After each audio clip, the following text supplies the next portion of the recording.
নমস্কার বন্ধুরা, আপনাদের সবাইকে স্বাগত আমাদের চ্যানেলে। প্রতিনিয়ত আমরা আপনাদেরকে একটি নতুন গল্প উপহার দেওয়ার চেষ্টা করব। কমেন্টের মাধ্যমে আপনাদের মন্তব্য জানিয়ে যাবেন যে গল্পটি আপনাদের কেমন লাগলো।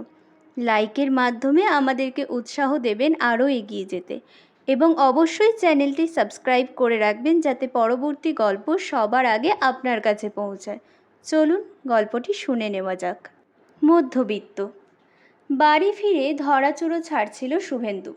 বুধবারটায় বড় কাহিল দশা হয় তার। কলেজ ছুটির পর 3 ব্যাচ টিউশনি থাকে, 2 অনার্সের ব্যাচ।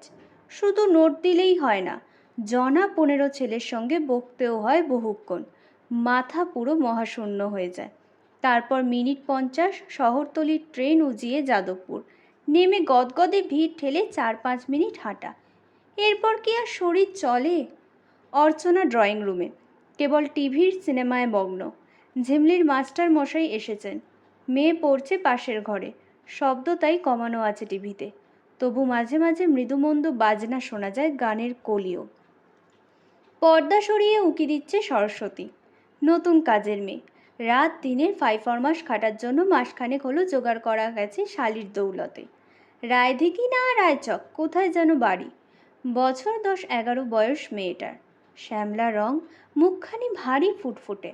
শুভেন্দু হ্যাঙ্গারে শার্ট টাঙাতে টাঙাতে বলল, কী রে, কিছু বলবি? তুমি চা খাবে মামা? কে করবে, তুই? মেয়েটা ফিক করে হাসল। আমি চা করতে শিখে গেছি। বাহ, তুই তো খুব কাজের হয়ে গেলি রে। আমি গ্যাস জ্বালানোও শিখে গেছি, নেবাতেও পারি। সরস্বতীর লাজুক উচ্ছ্বাসে মজা পেল শুভেন্দু। দিব্যি ভুলে ফুটে গেছে মেয়েটার। মনে হচ্ছে এবার অর্চনার কপাল ভালো, মেয়েটা বোধহয় টিকেই গেল। উফ, প্রথম কদিন এই মেয়ে নিয়েও যা ভোগান্তি গেছে।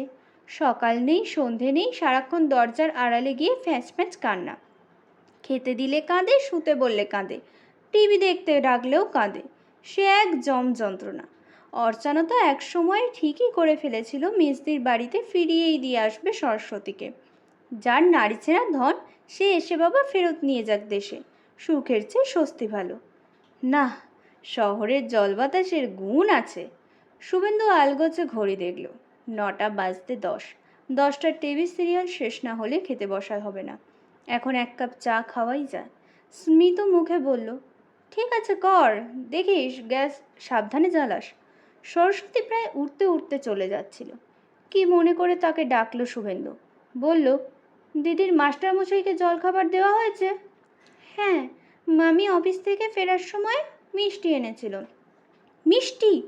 42 বছরের অল্প ভুঁড়ি হওয়া পেটে আলগা হাত বোলালো শুভেন্দু। এক মুহূর্ত ভেবে বলল, হ্যাঁ রে সরস্বতী, তুই অমলেট বানাতে পারিস? অমলেট? হ্যাঁ, ডিম ভাজা।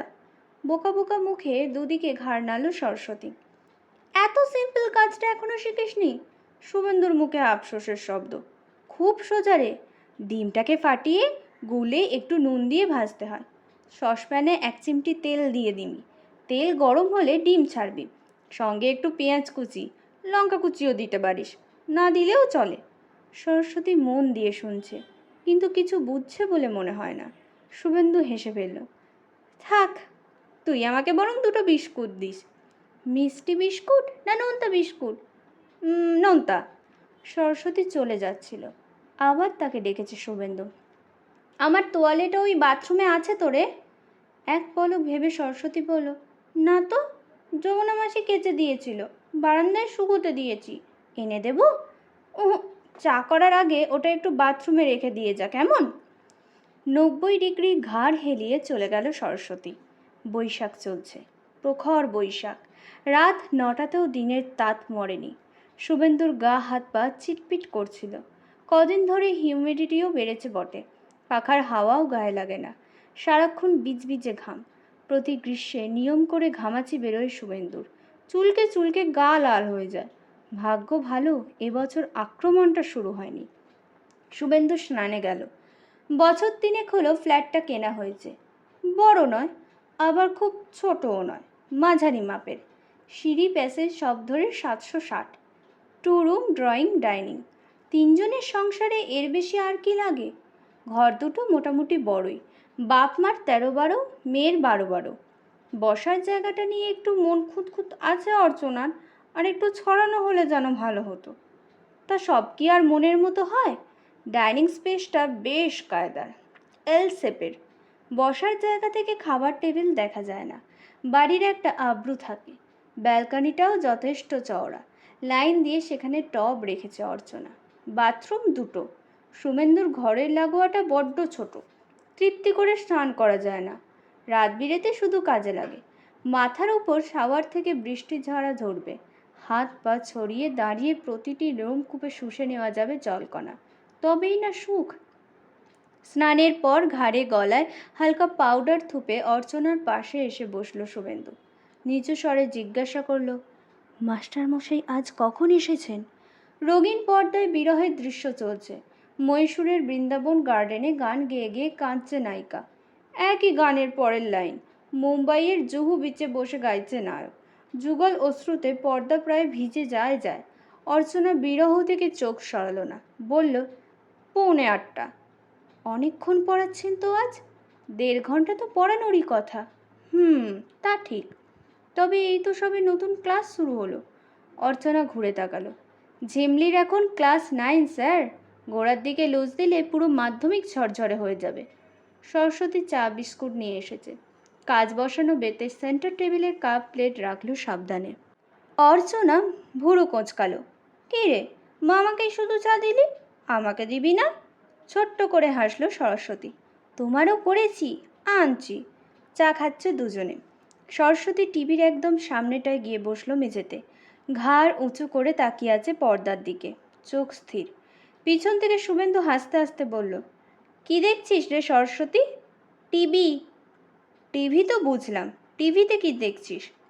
সরস্বতীর শরীর মোচড়ালো। টিভি। হা হেসে উঠল শুভেন্দু।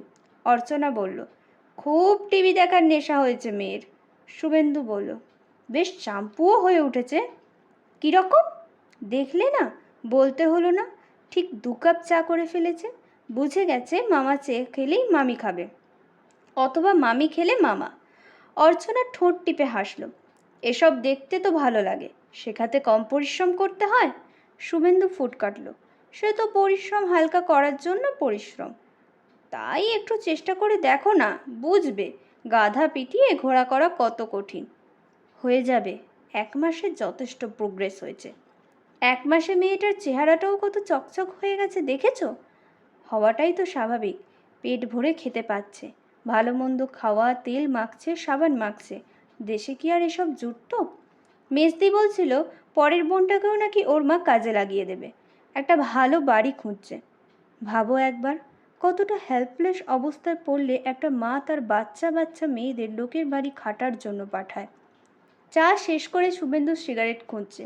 ডাকলো সরস্বতীকে, এই ঘর থেকে আমার সিগারেট দেশলাইটা এনে দে তো। দৌড়ে ঘর থেকে সিগারেট দেশলাই এনে দিল সরস্বতী। অর্চনা বলল, যা, কাপ ডিশগুলো নিয়ে যা, ধুয়ে রাখ। দেখিস বাবা, ভাঙিস না। অতি সন্তর্পণে কাপ ডিশ নিয়ে চলে যাচ্ছে সরস্বতী। সেদিকে তাকিয়ে সিগারেট ধরালো শুভেন্দু। ধোঁয়া ছেড়ে বলল, তোমাকে বলি না মাঝে মাঝে আমরা হলাম গিয়ে প্রিভিলেজড ক্লাস। সুন্দর ফ্ল্যাটটি হাঁকিয়ে বসে আছি, মেয়েকে নামি স্কুলে পড়াচ্ছি, বছরে 2 বার পুরী সিমলা ঘুরছি। আমাদের একটা মেয়ের পেছনে খরচা কত বলো? 1000-এর ওপর। আর এই মেয়ে at this tender age earning for the family. এই যে ডিসক্রিপশনটা তৈরি হচ্ছে, এটা কি সোসাইটির পক্ষে ভালো? কোনো স্বভাব যেভাবে টিকতে পারে না। এর জন্য দায়ী আমাদের ইকোনমিক সিস্টেমই বলো আর পলিটিক্যাল সিস্টেমই বলো, সব একদিন তাসের ঘরের মতো ভেঙে পড়ে যাবে। দেশের 80% লোক পভার্টি লাইনের নিচে থাকবে, আর 20% লোক বসে বসে পোলাও মাংস খাবে। এটা কোনো কাজের কথা? ঝিমলির মাস্টারমশাই বেরিয়ে গেলেন। মাস্টারমশাইকে এগিয়ে দিয়ে তড়াং করে টিভির সামনে এসেছে ঝিমলি। ইস, তোমরা চ্যানেল ঘোরাওনি এখনো? আদিকালের একটা ফিল্ম দেখছো বসে বসে? বলি টকটক সেন্টার ঘোরাচ্ছে। মনোরম এক শ্যাম্পুর বিজ্ঞাপনে এসে থামল। এক্ষুনি এখানে সিরিয়ালটা শুরু হবে। অর্চনা হাঁক দিল, সরস্বতী, ফ্রিজ থেকে তরকারিগুলো বার করে ফেল। রান্নাঘর থেকে মিহি গলায় উত্তর এলো, রেখেছি মামি। গুড। যখন বলবো তখন খাবার গরম করে ফেলবি। ঝিমলি শুভেন্দুর পাশে এসে বসেছে।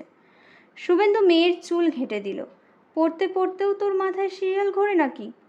এই সিরিয়ালটা খুব ভালো বাবা, কলেজের ছেলে মেয়েদের নিয়ে। ঝিমলি পা দোলাচ্ছে। জানো বাবা, আমাদের স্কুলে একটা নতুন প্রোগ্রাম শুরু হয়েছে, লিটারেসি ক্যাম্পেন। বাহ, এ তো খুব ভালো জিনিস। আমাদের মতো হয়েছে ইচ ওয়ান টিচ ওয়ান। তুই স্টুডেন্ট পাবি কোথায়? সাঁড়াশি নিয়ে ধরতে বেরোবি? হাসিতে লুটিয়ে পড়ল ঝিমলি। ও মা, তা কেন? আমার তো কত সুবিধে, স্টুডেন্ট ঘরেই রয়েছে।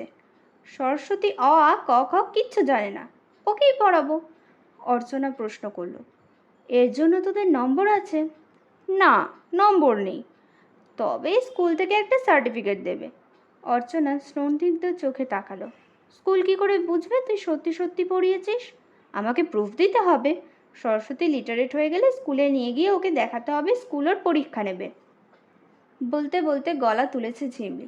এই সরস্বতী, এদিকে শুনে যা। সরস্বতী গুটি গুটি পায়ে সামনে এসে দাঁড়ালো। ঝিমলি বলল, কিরে, তোর সঙ্গে আমার কথা হয়ে গেছে না? সরস্বতী ঘাড় নাড়ল। কাল থেকেই কিন্তু পড়তে বসতে হবে। আবার ঢক করে ঘাড় নাড়ল সরস্বতী।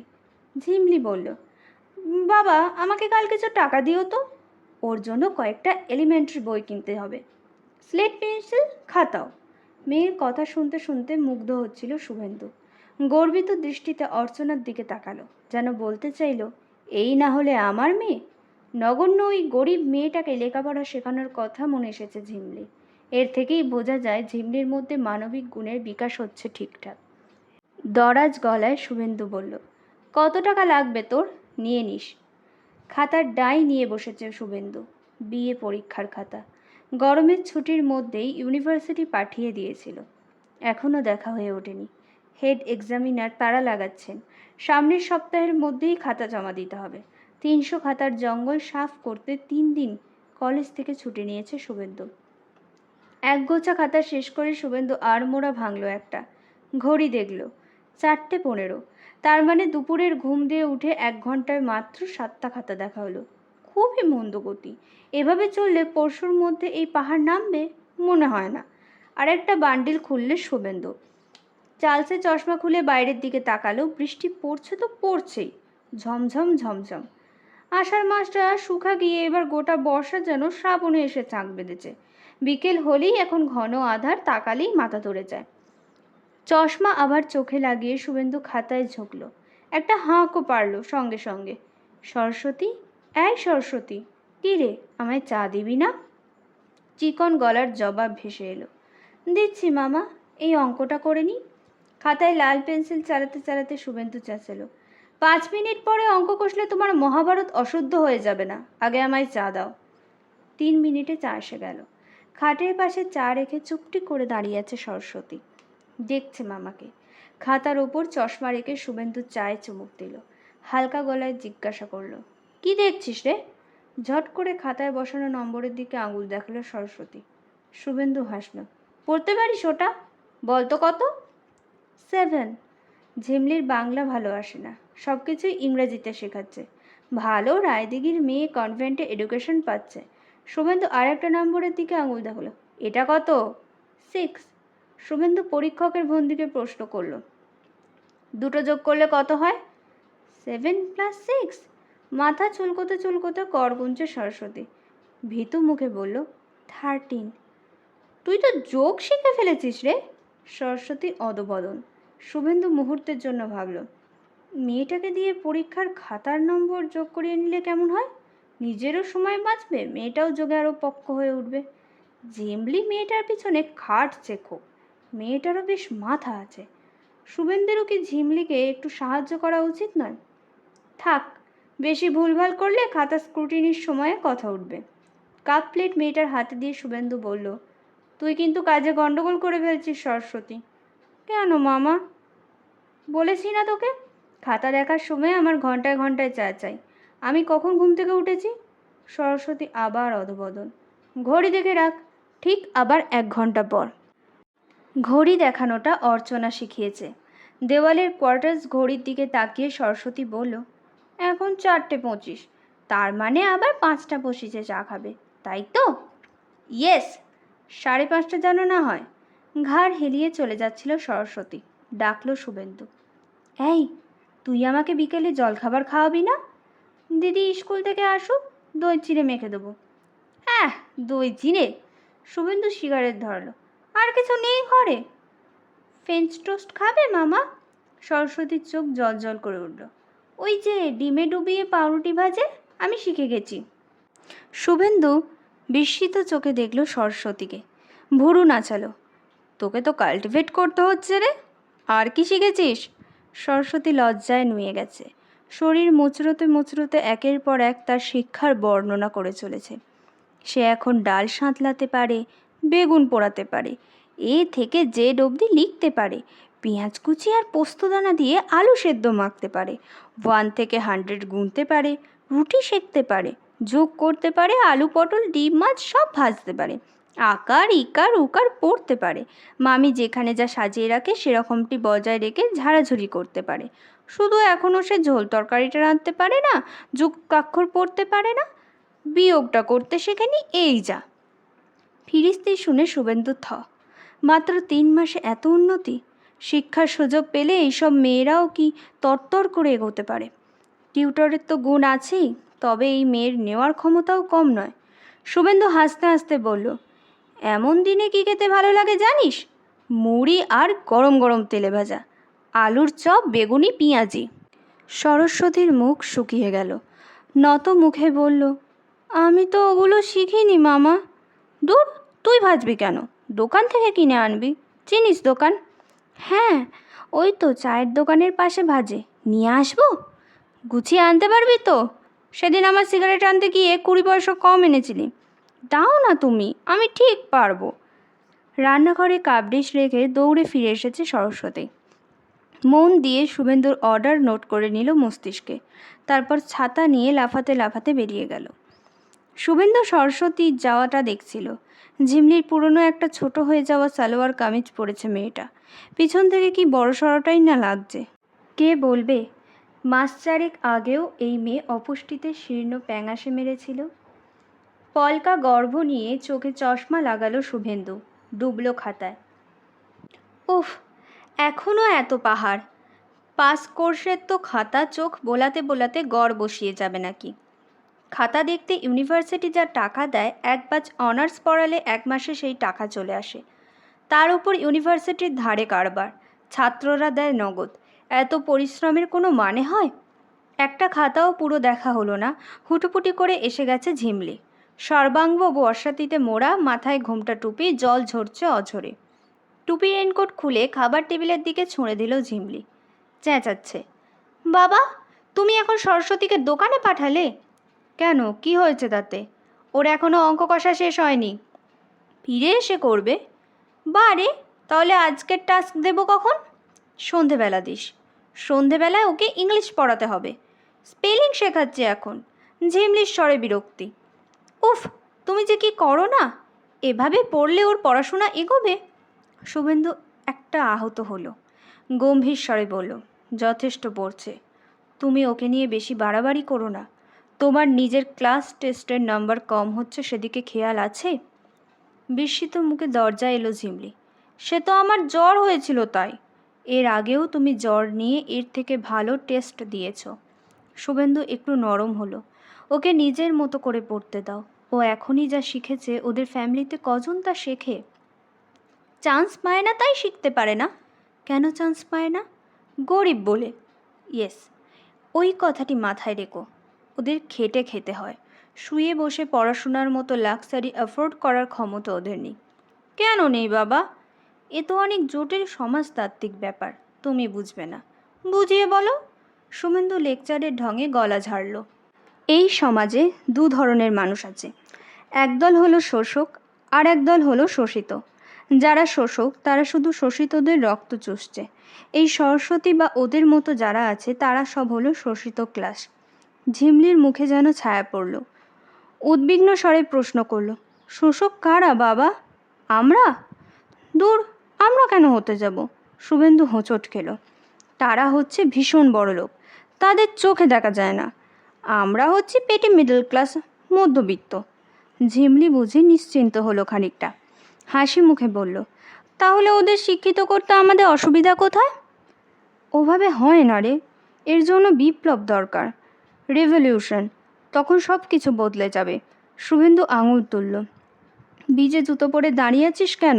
ঠান্ডা লাগে যাবে যে। যা, জামা কাপড় বদলে আয়, সরস্বতী গরম গরম তেলে ভাজা আনছে, যা জমবে না বিকালটা। ঠোঙা ভর্তি তেলে ভাজা নিয়ে ফিরল সরস্বতী। সর্ষের তেল দিয়ে পরিপাটি করে মুড়ি মাখল। শুভেন্দুর পছন্দ মতো পেঁয়াজ শশা কুচি কুচি করে ছড়িয়ে দিল মুড়িতে।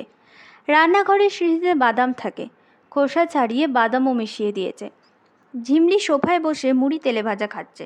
সরস্বতী ঠোঙা নিয়ে বসে আছে তার পায়ের কাছে, অঙ্ক কষছে। শুভেন্দুর খাতা দেখায় মন বসছিল না। একটা দুটো মুড়ি ছুঁড়ছে মুখে। বুকে কি যেন একটা খচখচ করছিল শুভেন্দুর। বুকে না মস্তিষ্কে। আর এক কাপ চা খেতে ইচ্ছা করছে। সরস্বতীকে ডাকতে গিয়েও ডাকলো না। তিতকুটে মেজাজে খাতা দেখতে গিয়ে তিনটে ছেলে ফেল করে গেল। কি যে সব লেখে ছাই পাঁশ। ইতিহাসের একটা বেসিক সেন্স পর্যন্ত নেই। কোন কলেজের খাতা কে জানে? ঘোর বর্ষায় সিক্ত হয়ে এলো, ফিরল অর্চনা। বাজপাখির চোখে জরিপ করলো ঘরদোর। সরস্বতীকে দিয়ে শুকনো জামা কাপড় আনালো ঘর থেকে। পোশাক বদলে বাথরুম থেকে মাথা মুছতে মুছতে বেরিয়ে এলো। বর্ষা তার ভারী পছন্দের ঋতু। পাখির মেজালে বসলো শুভেন্দুর পাশে। লঘু স্বরে বলল, কি গো, তোমার আর কদ্দূর? পাশে পড়ে থাকা বান্ডিল টেসা চোখে দেখে নিল শুভেন্দু। সদই হবে। কেন যে আগে থেকে দেখো না? রোজ 10-20টা করে দেখলেও তো চাপ অনেক কমে যায়। শুভেন্দু বলতে পারত। কলেজ টিউশনি সেরে এসে শরীরে শক্তি থাকে না, বলল না। পাল্টা প্রশ্ন করল, চেকটা জমা করেছ হাউস বিল্ডিং লোনের? অর্চনা চিরুনি বোলাচ্ছে মাথায়। না, আজ দেওয়া হয়নি, অফিসে কাজ ছিল, লোকজনও আজ কম এসেছিল। এ কি ইরেসপন্সিবিলিটি! শুভেন্দু হঠাৎ তেতে গেল। আজ লাস্ট ডেট ছিল না? এরপর ওরা যদি এক্সট্রা ইন্টারেস্ট চার্জ করে? বারে, আমার একদিন অফিসে কাজ থাকতে পারে না? বলছি তো কাল দিয়ে দেবো। সরকারি অফিসার কাজ দেখিও না। 5 মিনিটের জন্য বেরোবে, অফিস থেকে 5 পা গিয়ে চেকটা দিয়ে আসবে, তাতেও গড়িমসি। তোমাকে দায়িত্ব দেওয়াটাই ভুল হয়েছে। নিজে গেলেই পারতে। ঘুমিয়ে ঘুমিয়ে চোখ না ফুলিয়ে তাও একটা সংসারের কাজ হতো। নাকের পাটা ফুলে গেল শুভেন্দুর। আর একটা ছেলে 29-এ আটকে গেল। পাশের খাতার স্তূপ দেখিয়ে বলল, ঘুমোচ্ছিলাম? তাহলে এত খাতা শেষ করলো কে? ছুটি কি আমি মুখ দেখতে নিয়েছি? ন্যাকামোর কথা বলো না। নমাস তো ছুটিই থাকে, তার ওপর আবার খাতা দেখার বাহানায় ছুটি নেওয়ার ঢং। খাতা তো ফেলে দিয়ে গেছে সামারে, একদিন বসে বসে আঙুল চুষছিলে কেন? অনেক জবাবই ঠোঁটের ডগায় ছিল শুভেন্দুর। অর্ধেক গ্রীষ্মের ছুটি তো তার মেয়ে বউ নিয়ে নৈনিতাল, আলমোড়া, কৌশনী, রানীক্ষেত ঘুরতে ঘুরতেই কেটে গেল। তারপরও কম ফ্যাচাং গেছে? দাদার মেয়ের পাকা দেখা, ছোট শালার জন্য পাত্রী দেখতে দুর্গাপুর ছোটা। অর্চনার তলপেটে একটা যন্ত্রণা হচ্ছিল, তাকে নিয়ে ডাক্তারের কাছে দৌড়ালো। এই টেস্ট ওই টেস্ট, এগুলো কি কাজ নয়? ছুটি না পচিয়ে তার বদলে 3টে দিন প্রাপ্য সিএল নিয়ে এই বিশাল জঞ্জাল সাফ করছে শুভেন্দু। তাতেও অর্চনার গাত্রদাহ। শুভেন্দু হুঙ্কার দিয়ে উঠল, এই সরস্বতী! পরিমরি করে ছুটে এসেছে মেয়েটা, সভয়ে দেখছে মামা মামিকে। শুভেন্দু কড়া গলায় বলল, আমাকে আবার কটার সময় চা দেওয়ার কথা ছিল? ঘড়ি দেখে মাথা নামালো সরস্বতী। ভুল হয়ে গেছে মামা, দিদি বলল আগে অঙ্ক করে দেখাতে। অঙ্কের নিকুচি করেছে। যাও চা করো গিয়ে, মামি অফিস থেকে ফিরেছে, তাকে কে জল খাবার দেবে? ঘাড় ঝুলিয়ে চলে গেল সরস্বতী। পিছন পিছন অর্চনাও রান্নাঘরে গেছে। রাত্রে আঠা মাখা হয়নি বলে সেও খুব বকেছে মেয়েটাকে। শুভেন্দু শুনতে পাচ্ছিল। আবার খাতা দেখায় মন দিল শুভেন্দু। হঠাৎই কিসের ছায়া পড়ল গায়ে, অথবা পড়ল না। শুভেন্দুর মনে হলো পড়ছে। শুভেন্দু চমকে তাকালো। দরজায় ঝিমলি। কেমন একটা চোখে যেন দেখছে বাবাকে। দু চোখের ভর্সনাতে কি বলতে চায় ঝিমলি? পুজোর ছুটির পর সবে কলেজ খুলেছে। কলেজ কোচিং সেরে শুভেন্দু বাড়ি ফিরে দেখল অর্চনা মুখ হাঁড়ি করে বসে আছে ড্রয়িং রুমে, টিভি বন্ধ। ঝিমলি মাস্টারমশাইয়ের কাছে পড়ছে। সরস্বতীকে দেখা যায় রান্নাঘরে। শুভেন্দুর মেজাজটা বেশ শরীফ আজ। 4 মাসের এরিয়ার ডিএ করকরে 1300 টাকা হাতে পেয়েছে। ইউনিভার্সিটির রেজাল্টও বেরিয়েছে কাল। শুভেন্দুর প্রাইভেটের সবকটা ছেলেই ভালোভাবে অনার্স পেয়ে গেছে। কলেজের রেজাল্ট অবশ্য তেমন ভালো নয়, কি আর করা যাবে। একে যৌথ দায়িত্ব, তাই এত ছুটিছাটা কলেজের সিলেবাস শেষ করাই বড় কঠিন। খুশি খুশি মেজাজে শুভেন্দু প্রশ্ন করলো, অমন প্যাঁচার মতো মুখ করে বসে আছো কেন? অফিসে আজ লাল দাগ খেয়েছো নাকি? আরও গম্ভীর হয়ে গিয়ে অর্চনা শুভেন্দুর পিছন পিছন ঘরে উঠে এলো। ভার গলায় বলল, একটা বিপদ হয়েছে। বিপদ? কি বিপদ? শুভেন্দু ঝটিতে চিন্তা করার চেষ্টা করলো। অর্চনার অফিসে মাঝে একবার ট্রান্সফারের ধোঁ উঠেছিল, সেটাই ঘটে গেল নাকি? তাহলে তো আবার লোকজনকে ধরতে হয়। রাইটার্সে শুভেন্দুর এক স্কুলের বন্ধু এখন ডেপুটি সেক্রেটারি, তার কাছেই। অর্চনা কথা বলছে না, গুম হয়ে খাটের প্রান্তে বসেছে। শুভেন্দু বলল, বিপদটা কি বলবে তো? অর্চনা হঠাৎ খিচিয়ে উঠল, আরও মেয়েকে আহ্লাদ দাও? ঝিমলি? শুভেন্দু আরও চিন্তায় পড়ল। ঝিমলি কি করলো? কি করেনি? আর সরস্বতীকে নিজের স্কুলে নিয়ে গিয়েছিল সাক্ষরতা প্রকল্প কেমন চলছে তা দেখাতে। তো তোমার সরস্বতী সেখানে নিজের প্রতিভা দেখিয়ে তাক লাগিয়ে দিয়েছে সকলকে। গরিবদের মধ্যে এমন ব্রিলিয়ান্ট মেয়ে নাকি আগে আন্টিরা দেখেনি। শুভেন্দু ফ্যাল ফ্যাল তাকালো। এতে বিপদের কি হলো? ঝিমলি ওকে পড়িয়েছে, এ তো ঝিমলিরই ক্রেডিট। এটুকু হলে তো কথা ছিল না। তোমার মেয়ে এখন প্ল্যান করেছে সরস্বতীকে স্কুলে ভর্তি করবে। ওদের স্কুলের মিশনারিরা গরিবদের জন্য সন্ধেবেলা কি এক ফ্রি এডুকেশন সেন্টার করেছে, সেখানে পড়তে পাঠাবে সরস্বতীকে। শুনে সরস্বতীও লাফাচ্ছে, ও মামি, আমি পড়াশোনা শিখব। আমি একবার শুধু সংসারের অসুবিধার কথা বলতে গেছিলাম। ঝিমলির কি মেজাজ! সরস্বতী যখন অত ব্রেইন, ওকে দিয়ে আর সংসারের কাজ করানো চলবে না। শুভেন্দু বলল, বাহ, তাহলে সংসারের কাজটা করবে কে? তোমার মেয়ে অত বুঝলে তো হয়েই গেল। বলে অন্য লোক রেখে দাও, সরস্বতী শুধু পড়বে। শুভেন্দু একটু হেসে বলল, তার মানে সরস্বতীকে আমাদের পুষ্যি করে নিতে হবে, তাই তো? মানে তো সেরকমই দাঁড়ায়। কত কষ্ট করে মেয়েটাকে কাজকর্ম শেখালাম, মনের মতো করে তৈরি করলাম। দাঁড়াও দাঁড়াও, আগেই উত্তেজিত হচ্ছ কেন? আমি কথা বলে দেখছি ঝিমলির সঙ্গে, বুঝিয়ে বলছি। না, বুঝিয়েও লাভ হলো না কোনো। ঝিমলি নিজেই নাইট স্কুলে নাম লিখিয়ে দিয়ে এসেছে সরস্বতীর। গরিব সরস্বতীকে সে প্রকৃত শিক্ষিত করে তুলবেই। ঝিমলির বিশ্বাস তার বাবা মাও এ কাজে নিরুৎসাহিত করবে না তাকে। একটা মাত্র সরস্বতীকে শুভেন্দুরা কি পারে না লেখাপড়া শিখিয়ে মানুষ করে তুলতে? রাত্রে অর্চনা ঠান্ডা স্বরে বলল, কি গো, কি করবে ঠিক করলে? শুভেন্দু চিন্তিত মুখে বলল, কিছু একটা তো করতেই হবে। ঝিমলিটা এত বাড়াবাড়ি করে ফেলবে কে জানতো? সরস্বতীকেই ধমকে ধামকে ঠিক করব? না না, সেটা খুব অমানবিক কাজ হয়ে যায়।